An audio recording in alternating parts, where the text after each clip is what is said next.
Good afternoon, friends. This is Pastor Dave, and I have a new story for you. At least it might be new to you. It was new to me. Yesterday, I was outside working in my garden, and there was a bee that was buzzing all around my head. And it kind of bothered me a little bit. And then there were a lot of ants on the ground, and they were in my way. And I thought about them, and I thought, I'm just going to leave them go, and I'll go work someplace else. And that's what I did. And then today, I found this brand new story to me that's called The Queen Bee. And it talks about how we are connected to other living things and how the things that we do make a difference in someone else's life. The Queen Bee is a very old story. It was written by the Brothers Grimm.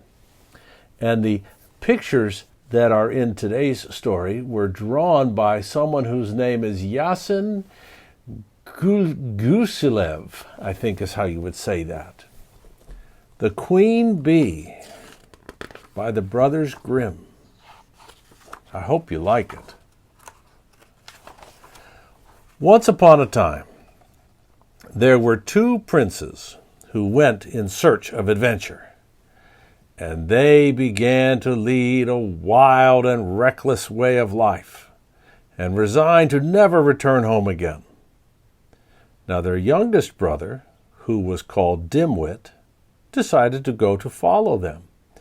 And when they found them at last, they ridiculed him for wanting to make his own way in the world, while they, who were considered smarter, had managed to achieve nothing.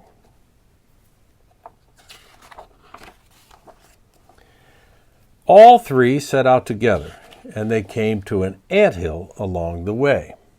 There's the anthill. The eldest brothers wanted to stir it up and watch the frightened little ants carry away their eggs, but Dimwit said, "Leave the ants in peace. I don't want to disturb them." They went on further, and they came to a flock of ducks in a lake. The two eldest brothers wanted to catch a few and roast them, but Dimwit would not let them and said, "Leave the ducks in peace. I don't want you to kill them." Eventually, they came to a nest of bees in a tree. The honey was overflowing and ran down the trunk. The two eldest brothers wanted to light a fire under the tree to suffocate the bees and to collect all the honey. But Dimwit stopped them again and said, "Leave the bees in peace. I don't want you to burn them." The three brothers finally came to a castle, and they witnessed horses made out of stone in the stables. They inspected all the rooms and did not find a single soul anywhere until they came to a door with 3 locks. Through a small opening in the door, they saw a little gray man sitting at a table. He did not hear them when they called to him the first and second time, but the third time he got up, unlocked the door, and came out. Without speaking a word, he led them to a banquet table. After they finished eating and drinking, he showed each of them to a room for the night. There they are, having dinner in that unusual house. The next morning, the little gray man went to the eldest brother and signaled him to follow. He led him to a stone monument. On it were inscribed 3 tasks to be fulfilled in order to undo the spell that was cast on the castle.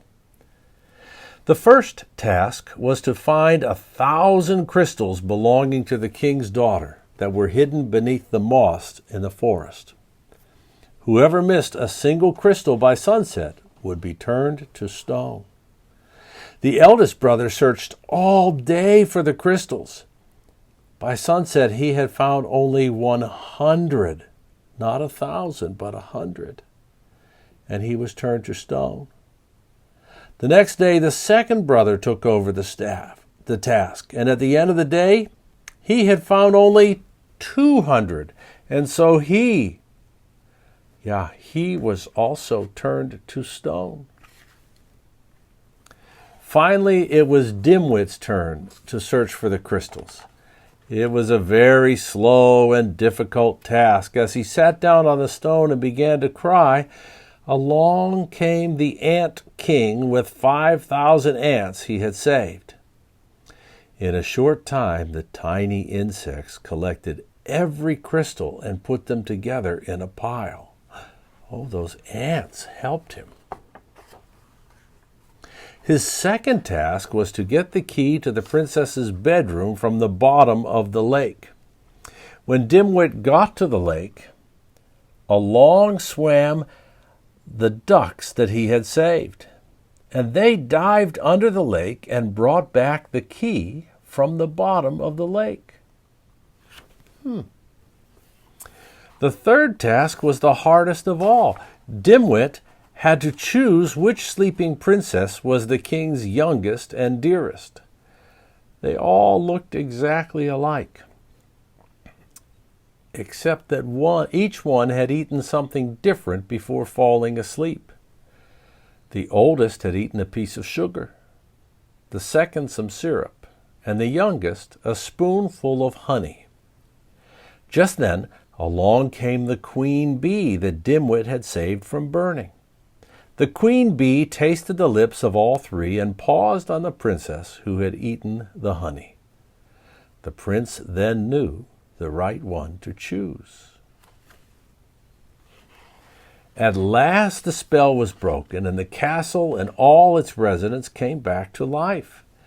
Dimwit married the king's youngest and dearest daughter and became king after her father died.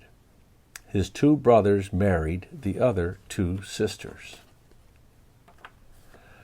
That's the end of the story that we call the Queen Bee. It's a fairy tale, and sometimes fairy tales have what we call a moral. That is, they're stories that are told to help us learn something. When you read that story about Dimwit and his brothers and the other animals, is there a story for us to learn? Could we maybe pay attention to the fact that we are connected somehow? We're connected to ants and to ducks and to bees. That we're connected to each other, even though you and me, we're not together right now. But we're connected. I think that's how God made us, is to be connected. And when we're connected, we take care of each other. We look out for each other. We try to protect each other. I hope that you see something good today, that you see something beautiful today, and that you have a reason to smile. I'm Pastor Dave, and I'll be back again tomorrow with another story. Goodbye.